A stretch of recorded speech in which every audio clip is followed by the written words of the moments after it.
കേരളത്തിലെ ജനങ്ങളെ ഒന്നടങ്കം നിങ്ങൾക്ക് വോട്ട് ചെയ്ത് അവരൊക്കെ വെറുപ്പിക്കുന്ന പരിപാടി ഞങ്ങൾ ചെയ്യുന്ന കേട്ടാ. ഒന്ന് ആലോചിക്കണം.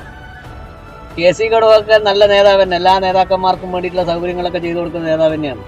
പക്ഷെ അടിത്തട്ടിലുള്ള ജനങ്ങളെ കാര്യങ്ങളും പിന്നെ സമരരംഗത്തും കാര്യങ്ങളൊക്കെ നേതൃത്വം നൽകി, പ്രതിപക്ഷത്തെ നിയമസഭയിലൊക്കെ നേതൃത്വം നൽകിയത് ഇന്ന് ഇത്രയും നല്ല ഒരു വിജയം ഉണ്ടാക്കുന്നതിൽ നിർണായകമായ പങ്ക്, മൊത്തത്തിൽ സതീശൻ നിന്നും ഞാൻ പറയാൻ തയ്യാറല്ല, നിർണായക പങ്കുവഹിച്ച വ്യക്തിയാണ്.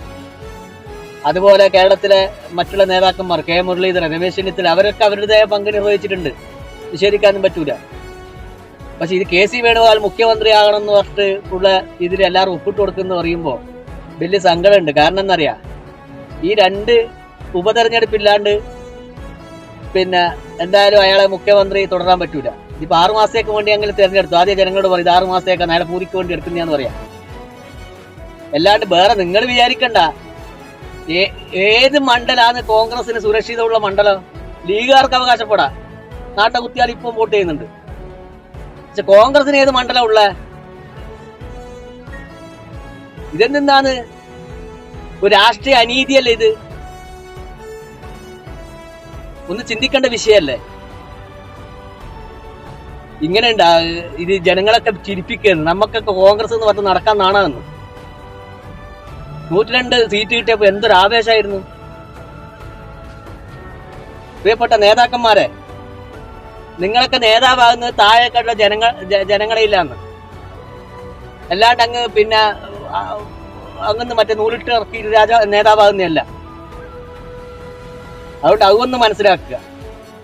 പിന്നെ സപ്പോർട്ട് ചെയ്യുന്ന MLA-മാരോടും പറയാ, നിങ്ങൾക്ക് വോട്ട് ചെയ്യുന്ന ആളുകളൊക്കെ അവർക്കൊക്കെ വിവേകമുണ്ട്, വിവേകം. അതൊന്ന് മനസ്സിലാക്കണം. ഇത് രാഷ്ട്രീയ അനീതിയാണ്. ഇത് മറ്റേ VD സതീശന് വേണ്ടിയിട്ടോ അല്ല KC വേണുഗോപാലിന് എതിരായിട്ടോ അല്ല പറയുന്നത്. ഒരു നിജസ്ഥിതിയാണ്, ഒരു സത്യാവസ്ഥയാണ്. ഓരോ പൗരന്റെയും മനസ്സിലുള്ള കാര്യങ്ങളാണ് പറയുന്നത്. അതുകൊണ്ട് ദയവ് ചെയ്ത് നിങ്ങൾ ഇനിയെങ്കിലും ഈ വീഴ്പയക്കൽ ഇതൊക്കെ നിർത്തിയിട്ട്, എത്ര അന്തസ്സുണ്ട് KC വേണുഗോപാല് പിന്നെ പത്രസമ്മേളനം വിളിച്ചിട്ട് ഇതാ നമ്മളെ മുഖ്യമന്ത്രി VD സതീശനാണ് എന്ന് പറയുമ്പോൾ അയാളെ ഗ്രാഫ് വീണ്ടും ചെയ്യുക.